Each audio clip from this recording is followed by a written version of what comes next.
What specific problem does the add-it method aim to solve in the domain of image editing, and what gaps in existing research does it address? The add-it method aims to solve the problem of adding objects to images based on textual instructions while preserving the original scene's appearance and structure. Existing methods struggle with this task, often failing to align new objects with the source image and the text prompt, leading to issues such as neglect, appearance artifacts, and incorrect affordance, where objects are placed in implausible locations. The add-it method addresses these gaps by introducing a training-free approach that leverages the knowledge in text-to-image diffusion models, enhancing the multimodal attention mechanism to balance the contributions from the source image, target image, and text prompt. Additionally, it introduces the editing affordance benchmark to evaluate the plausibility of object placement, filling a critical gap in the evaluation of affordance in image editing tasks.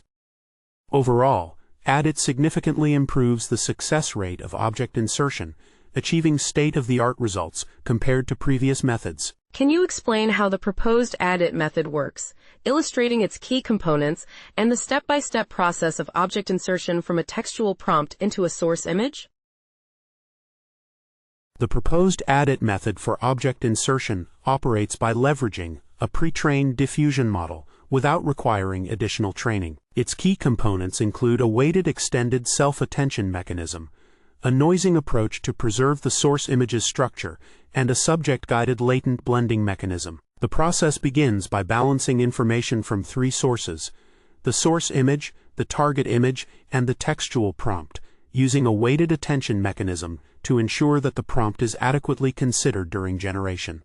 Next, a structure transfer step is applied to maintain the global structure of the source image while allowing for content changes, followed by generating a refined mask for the object to be inserted. Finally, the blending step combines the source and target latents based on the refined mask, ensuring that fine details from the source image are preserved while integrating the new object naturally into the scene.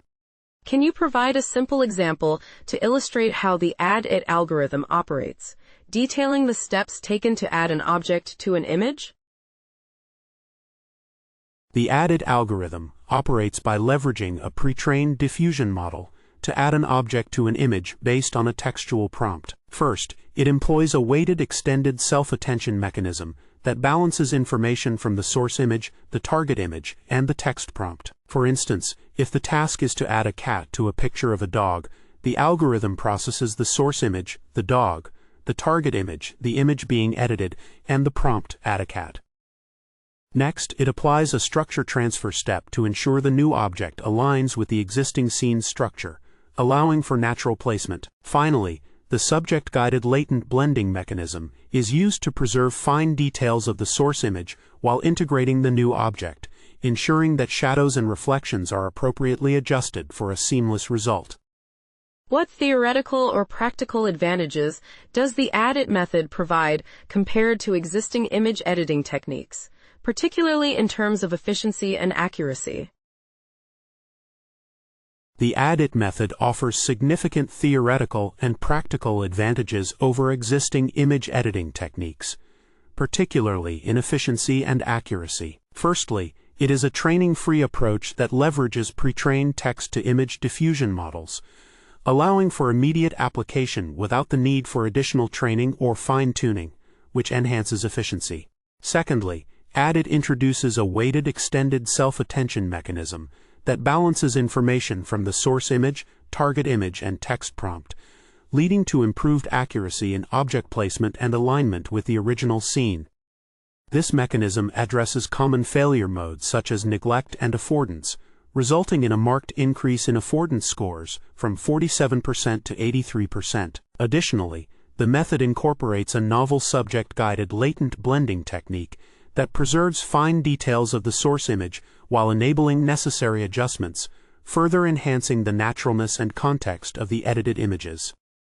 Overall, add-it consistently outperforms previous methods in both automatic metrics and human evaluations, demonstrating its superior efficiency and accuracy in image editing tasks.